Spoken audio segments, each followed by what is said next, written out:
Welcome to Network Security is Not Rocket Science. This is a presentation I did at Spiceworld 2016 in Austin, Texas. And I had numerous requests to make this available online, so I decided to do my own recording of it and publish it. My name is Brad, also known as Brad, aka Brad in the Spiceworks community, and I'm a systems specialist, which is just a fancy term for consultant at Internal IT Limited. If you have any questions about this session, feel free to reach out to me in the community, or you can hit me up with all my contact information that's posted here. So, public speaking is a phobia of mine, and so why on earth would I actually volunteer to get up in front of a large group of my peers and do a presentation? Well, one of the reasons was for personal growth, and another was my fascination with network security and desire to share it. But the nail in the coffin that got me to stand in front of a large group of my peers and present is twofold. In an industry where we as IT pros are expected to be a jack of all trades and also master them all, security, which is applicable to all of us, is also an area where many of us are lacking in knowledge. The other part was the shocking statistics that seem to be getting worse each year. Peter from the Spiceworks community did a great job of summarizing those 2 points in two of his posts, one called the Cybersecurity Skills Gap, the other 10 Alarming Cybersecurity Stats in 2016. I highly recommend that you look for them in the community and give them a read. As you can see, some of these stats are truly alarming. In particular, the number of malware variants discovered last year at a rate of over 1 million per day, and the estimated amount of financial damages caused by cyber attacks. Now, the title of this session, Network Security is Not Rocket Science, may seem a touch misleading, as the autonomy of attack and how defense technologies are developed and function can get very complex. But when it comes down to it, what you need to do as an IT professional is really not that difficult. So with that said, this presentation is by no means meant to be a definitive guide to securing your network. It's more or less meant to lay the groundwork to get you thinking about what you really need to do to better protect your organization. For some additional resources, I highly recommend that you check out the SANS Institute Top 20 Security Controls, as well as the NIST special publications in the 800 and 1800 series. So what I want to go over here with you today is 3 common questions that come to mind when talking about network security. What is network security? How much security do I need? And what security countermeasures do I need to implement, and why?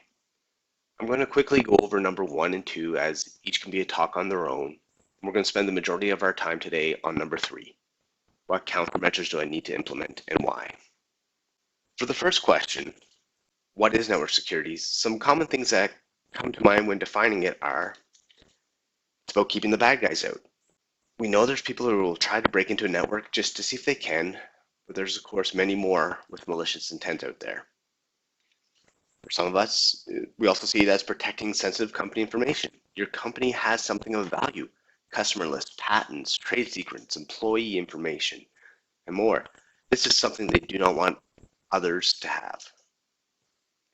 And for some of us, it's simply about minimizing unscheduled maintenance. Cleaning up from viruses, malware, ransomware, etc. is time consuming, and the less you have to do of it as an IT pro, the better. But at its core purpose, these are not what network security is about. It's also not about stopping threats or hacks, but more about mitigating the risk or reducing the attack vector. It's well recognized that no security plan is 100% effective. And unfortunately, the security industry is usually more reactive. The bad guys come up with ways around our current defenses, we react, create new defenses, and then that cycle continues.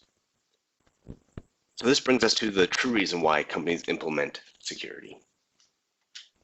For business continuity, helping keep the organization operational.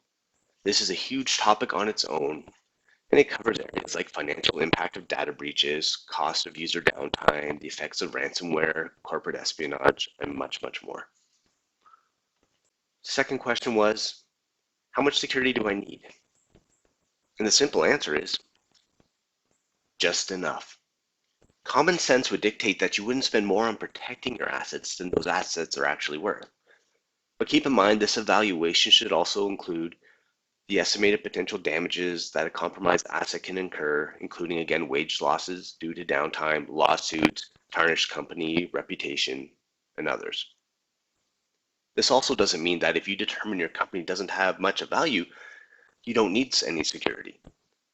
I believe it's just a matter of time before we see stories in the news where Company A is being sued by Company B because Company A did not do their due diligence to protect their organization, became compromised, and was used as part of an attack causing damages to Company B. So let's dive into the focus of this talk. What countermeasures do I need to implement and why? An effective security plan will always be a layered approach. There's no magic bullet to solve your security needs. No one product can do that. It is possible for a single vendor to offer multiple solutions for many layers, but I've yet to see one that covers them all. I believe that this is largely due to some layers being so fundamentally different from others that no one vendor can split their attention in opposite directions and still succeed. So when I started planning this presentation, I was looking for a nice, clean, logical order to go through some of these layers, kind of like the picture of the network security layer cake here. But when I started looking at my examples and how threats are mitigated in the real world, I quickly realized that these layers are better represented like this. Much like the painter's palette, each layer needs to work together with other layers to create your network security plan. As we go through some of these layers, please keep in mind that they really are just the baseline that every organization should be considering. I'll also only briefly be addressing them as each layer can be a deep dive on their own. Of course, there are far more countermeasures like next-gen technologies, SIM, security information and event management solutions, or others that may be of value to your organization, but not covered here. Now, as I go through some of these layers, I had promised in my summary to use real-world examples, but due to the issue of confidentiality, I thought it'd be best to create a fictitious company to use. And of course, any resemblance to a real company and their employees is purely coincidental. So for argument's sake, let's just call our company Peppercorp International. And like all companies, they have employees, and many of these problematic users tend to work in the sales or marketing departments. So for these examples, we'll just name our user Rod, since we all know Rod downloads malware. Let's start with our first layer, firewalls. This is one of my favorite topics. When it comes down to it, traditional ACL or access control-less firewalls are not enough, but they are still needed. They provide the fundamental protection by not allowing the outside to access your network via ports and protocols. However, they should also be set to block all unnecessary outbound traffic. This is one of the simplest yet most overlooked tasks. And yes, it may take some time to sort out what is really needed and make the necessary exceptions, but it is well worth the effort. For example, locking down outbound network traffic is what tipped me off to what was later determined to be a case of corporate espionage after working with some security threat researchers. I was doing a firewall rip and replace for Peppercorp International, which had 24/7 operations. Now, given in this environment, they were really unsure of what services were actually needed on their network. So our first step when installing the new firewalls was to add them with a very similar rule set. This included, of course, allowing all outbound communications. After analyzing the daily traffic and accounting for standard protocols like email and web browsing, and talking with management and employees to figure out what they needed and what they didn't need to do their jobs, we created a rule set that only allowed the necessary business applications out of the network. After enabling this rule, within moments, we noticed something very interesting on their network. 3 systems, all belonging to C-level employees, were trying to communicate to various locations in the US, Virgin Islands, Germany, and other countries on a non-standard port. In this case, it was port 22222. When researching any known uses for this port, we came up with these. Now, the users weren't running SSH, so it wasn't any kind of alternate port for that, nor did they host any WordPress blogs on their systems. And given the geographical location and the fact that these were computers, it's highly unlikely that they were the Swedish cable boxes listed here. So that just left some nasty stuff. Now this obviously raised a flag, so one of the first things we want to do is gather more information about this traffic. So we set up a syslog server to monitor this particular port. Within 24 hours, we noticed the first inbound packet using this protocol coming from a country with a known reputation for cyber espionage and other nefarious things. This was just one single packet, something that would totally get lost in any logs, definitely not throw up a red flag or anything like that. But since we had this one inbound attempt, we decided to watch that IP as well. When watching that IP, we noticed there's actually 5 or 6 other protocols being used. Now, what was interesting and also added weight to the fact that this was not your everyday case of malware was since we now knew of this traffic, we decided to set up a syslog server to monitor the firewall logs. First, we set up a query to monitor the logs for the specific port. After the first 24 hours, we saw our first inbound packet using it. This was a single attempt that would have never raised an alarm, except for the fact we were specifically looking for it. Now that we had this IP to watch, whose geolocation could be traced back to a country with a reputation for being a source of these types of attacks, we decided to add that IP to our queries. And we actually noticed that there was a sequence of attacks, or I should say probes, happening using 5 to 6 different protocols, all a few hours apart. Again, something that would get completely lost in the logs. After starting to watch these actual different ports, we noticed there was maybe 3 or 4 IPs from the same country doing these queries to the network, all unsuccessful, of course. After a week or so, these probes died down, only to be replaced by a similar sequence of probes from other countries. After a few weeks, these series of probes really died off, only to be replaced by a similar sequence from other countries. To us, this suggested that the attackers thought we had some form of country blocking in place. After a few more weeks of unsuccessful attempts, we noticed a significant rise in both general and targeted spam messages. Now, the other interesting thing to note here is that these compromised systems were MacBooks. So yes, they need protection too. Next, I'd avoid using port forwarding whenever possible. This means that if you have any externally available web servers like OWA or Outlook Web Access, I'd use some form of web application firewall, or WAF for short. These act as a barrier between your web server and the outside world. They help protect your servers by adding authentication to resources that don't natively support it. They also look for cross-site scripting and SQL injection attacks, and much, much more. And at the very least, for anything that does not support a WAF, use a DMZ with strict ACL rules, not only from the outside, but also from your internal network. And though traditional firewalls can do a great job of blocking basic attempts to access your network, most attacks have evolved significantly, requiring the use of UTM, or Unified Threat Management, or next-generation firewalls, or their similar feature sets. Some of these I'll cover in later slides. Now, there's also a distinction between UTMs and next-generation firewalls, but there's also some overlaps. Next-generation firewalls have advanced features like DPI, or Deep Packet Inspection, and application controls, and so on. A UTM, on the other hand, basically combines previously separate products into one. Some UTMs are next-generation firewalls, much like some next-generation firewalls have UTM-like integration into other layers.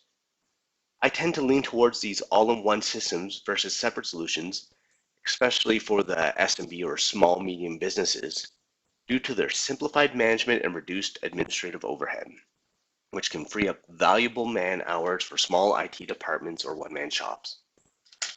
One of these features that I mentioned that are found in pretty much every UTM or next-generation firewall is Deep Packet Inspection, which again should not only be set for inbound but also outbound traffic. With traditional packet inspection, the firewalls are going to look at the IP source and destination information, as well as the ports or protocols being used, and then based on your rule sets, determine whether or not that traffic is allowed or denied. With deep packet inspection, on the other hand, it takes it another significant step forward by also looking at the actual packet payload. This level of inspection often requires SSL decryption to read the content. And this man-in-the-middle decryption can be performed transparently to the end user by most UTMs and next-generation firewalls. Having a firewall that can make an educated decision based on the packet's content, whether it be by the type of application the packet's for, details about the destination, or if it contains any known malware or exploits, makes DPI a critical tool for protecting your organizations. Let's use ransomware as just one example of how DPI can help improve your protection.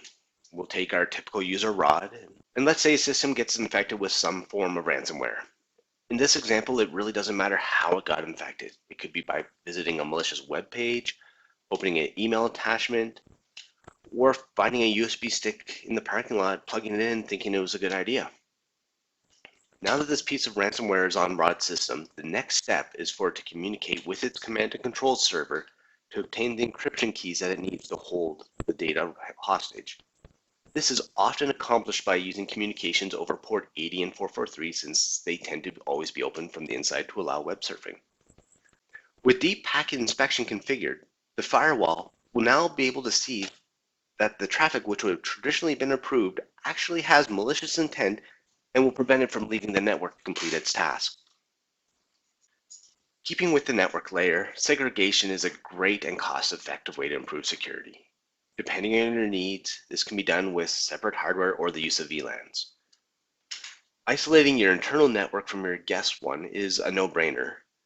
And this guest network should also be used for any of your employee-owned mobile devices or contractors coming into your environment. I'd also consider separating your workstations from servers, with only the necessary protocols allowed between them. I'd even go as far as separating your internal wired network from your internal wireless. Both these aid in reducing the spread of malware and the amount of discovery a compromised asset can perform. There is, of course, great value and compliance requirements in having your point-of-sale systems on their own network. And we also cannot forget about the rapid growth of IoT devices, aka the Internet of Things, on the corporate network. These are essentially mini computers, and they are susceptible to exploits and compromises like everything else. They definitely should be on their own VLAN with only the necessary communication allowed to carry out their functions. And they should be updated frequently whenever possible. A great example of their potential threat was the fact that just back in September, a botnet of IoT devices was used against KrebsOnSecurity.com in the largest DDoS, or distributed denial of service attack, known to date. And of course, there was even the more recent attack on Dyn, causing service outages for many crucial business web-based applications like Facebook, Twitter, Spotify, and others. Lastly, your corporate devices that support wireless should have controls in place to prevent them from bridging their wireless and LAN NICs. This prevents users from not only unknowingly, but also knowingly creating a bridge between your guest and internal networks. Another easy layer to implement is web content scanning. Now, I deliberately did not use the term web filtering because simple category-based filtering doesn't go very far to protecting your organizations. They're great for helping to keep the workforce productive and blocking known malicious sites, but there are much more likely places for your users to get compromised. There is currently an estimated 20 to 30,000 new malicious web pages being created every day. This is up around 3 times from a report that Google published in 2012. But the real scary thing is, 80% of these pages are found on legitimate websites. A fairly recent example of this occurring is in February, NBC.com was compromised and was serving up malware to millions of unsuspected users for more than 24 hours.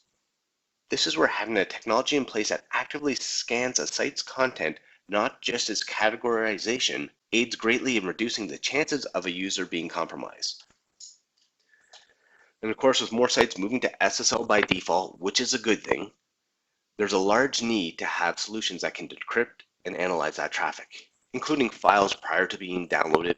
And as our defenses get better, the attackers of course get smarter.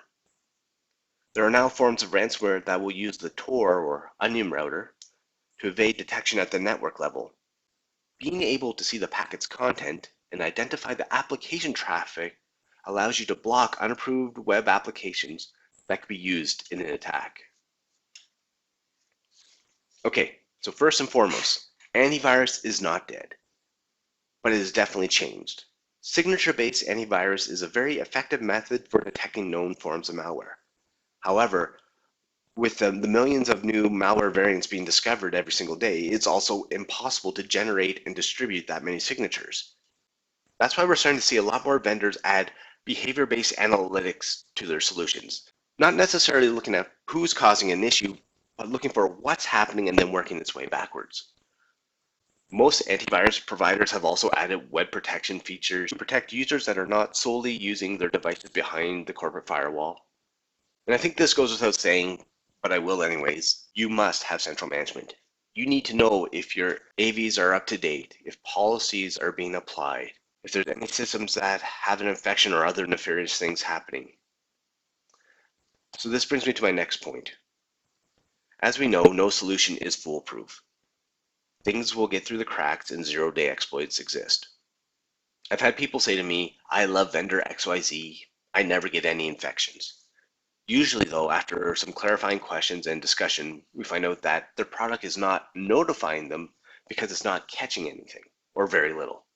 If your solution is not talking to you and notifying you of infections, quarantine or not, or any other possible issues, I'd seriously question its effectiveness. So when looking at an AV solution, there are 4 key areas to consider. How does it help prevent the exposure? This can be feature sets like application control to stop unwanted toolbars and dangerous applications, device controls, blocking of unneeded peripherals such as Bluetooth, removable media, or the bridging of NICs, and web content scanning.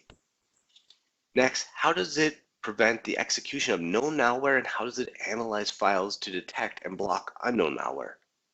Also, how does it identify things that may have slipped through your initial defenses? This would also cover items such as malicious and command and control traffic detection, exploit preventions, and so on. And the 4th area would be, how does it respond to threats? This covers the removal and quarantine processes, whether or not it can isolate a compromised endpoint, and if it can provide any useful information about what the threat actually did, including but not limited to files touched, services enabled or disabled, or if other systems or file shares were accessed, and if it can supply any insight onto how the compromise actually happened. And of course, we can't talk about security without a friendly reminder to update all your OSs as soon as possible. And also, don't have your users running with admin rights. Never, no way, under no circumstances. Seriously, don't have them running with admin rights. I know many of you have those users who believe they can't do their job without running as local admin, or some of you have specialty software that will not work unless running as admin. For those applications, there's a few options. Sometimes they just need access to a specific folder or the ability to read and write to a handful of DLLs. In some cases, the software is just so poorly written from a security aspect that it truly does need admin rights to run. For those applications, there's a few different privilege escalation software out there that will allow the defined applications to run seamlessly with admin rights for a regular user account.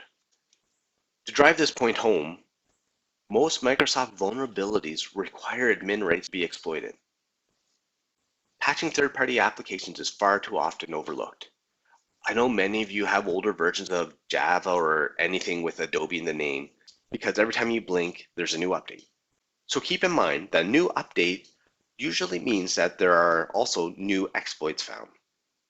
And since it's well known that we as IT pros do not patch these applications as frequently as we should, the bad guys have created tools like one called the Red Kit, which, when a user visits a website where it is loaded, it will be able to determine the version of software installed on the user system and run the corresponding exploit against it. Because patching these applications in a timely fashion can be difficult and very time-consuming, I highly recommend you invest in some sort of patch management solution. Another few things that can go a long way to protecting your endpoints, it doesn't cost much other than time, is instituting least privilege access policies, which is simply restricting who has access to what data. If a sales manager doesn't need access to HR files to do their job, they shouldn't have access to it. This helps in reducing data leakage as well as damages caused by ransomware. You can also set software restriction policies, which is a group policy-based feature that when configured will implement application whitelisting. And having the ability to only allow approved applications to run goes a long way in preventing ransomware and other forms of malware from running on a system in the first place. We also cannot forget about the simple and effective best practice of disabling Office macros. They are almost never used by the average user, however, are frequently used by attackers. In fact, attackers now give guidance to your users on how to enable them. I particularly like this attempt that says, this document has been blurred for the user safety, and then kindly points out to them how they can enable the content or the attack. There are also other similar attempts that contain step-by-step instructions with pictures for pretty much every single version of Office available. By using group policies, you can not only stop macros from running, but also suppress the notifications and prevent users from being able to enable them. And of course, for those exceptions where macros are needed for certain documents, you can use the Microsoft Trust Center to allow macros on that document and that document only. Encryption is not really going to help defend against the attack, but it's going to help mitigate the exposure or damages of a compromise. And unfortunately, most companies using full disk encryption are only doing it because they have some form of compliance like HIPAA. And while full disk encryption is a very good thing, it's not enough. It really only protects you from data leakage due to lost or stolen devices. That's why I'm a big fan of file level encryption. With file level encryption, if a system is compromised or a Dropbox account hacked or an employee emails internal use only files to someone on the outside, those who are not supposed to have the files will not be able to read their content because they do not have the necessary encryption keys. There are some great solutions out there that will facilitate file encryption in a manner that is completely transparent to the approved end user. There is also a huge advantage in having an encryption solution that is centrally managed. This is not just for managing your encryption keys and deployments, but also aids greatly in the recovery of a system when your users forget their passwords. Plus, when it comes to compliances, most require that you demonstrate that a stolen machine was encrypted. This can be very difficult to do when dealing with unmanaged BitLocker or file vault instances on an individual system. Finally, we cannot forget about educating our end users, including all users with C in the title. This can be as simple as a newsletter, a weekly email, lunchroom bulletins, or a segment in the staff meeting, or even running a proof phishing test on your users. The main point here is to make sure it's part of your job, because it is. And you don't have to train them on anything complex. It can be simple things like hovering over a link in an email to show that the URL is actually not going to take them to their PayPal account. Of course, remind them that if it sounds too good to be true, it is. And don't open unexpected invoices. If they're worried about not paying someone that they actually know money to, don't worry. If it's a legitimate email and you don't open it, eventually they will call for your money. And of course, Microsoft's not going to call them and tell them that there's a problem with their computer. That's your job. The only time Microsoft is going to call you is when you have a licensing audit coming up. And we need to constantly train and retrain and retrain and retrain our users, because no matter how good your policies and security technology is, users are always our weakest link. In fact, an estimated 90% of successful data breaches start with a targeted attack on the end users. And of course, when all else fails, you can resort to public shaming of users who still download malware. I hope that you found some of this information new and helpful. If nothing was new to you, great. You have a good handle on things. And if nothing was new and you're actually implementing these processes, you're even better off. But I'm sure many of you watching this realize a need to improve the level of security in your organizations, but don't know where to start. For that, I recommend taking a cybersecurity self-assessment. There are numerous assessments available online, One in particular that I'd like to point out can be found on the NIST website, available through this link. I believe their current version is from 2011 and costs around $10 to download. However, if you search on their site, you'll also find the 2016 version for free, as it's currently up for review prior to being ratified in early 2017. One of the reasons why I like this assessment from NIST is how it also ties into their framework for improving critical infrastructure security, which is also available on their site for free. And this helps make actionable items based on the assessment. Each section of the framework not only references their own special publications that I mentioned at the beginning of the presentation, but they also reference other industry standards such as ISA, ISO, Corbett, and a few others. Now, please note that this assessment and framework are not meant to be completed in a single afternoon. They will take time, they will take thought, and they'll also involve talking to management and your coworkers. And with that, I thank you for your time.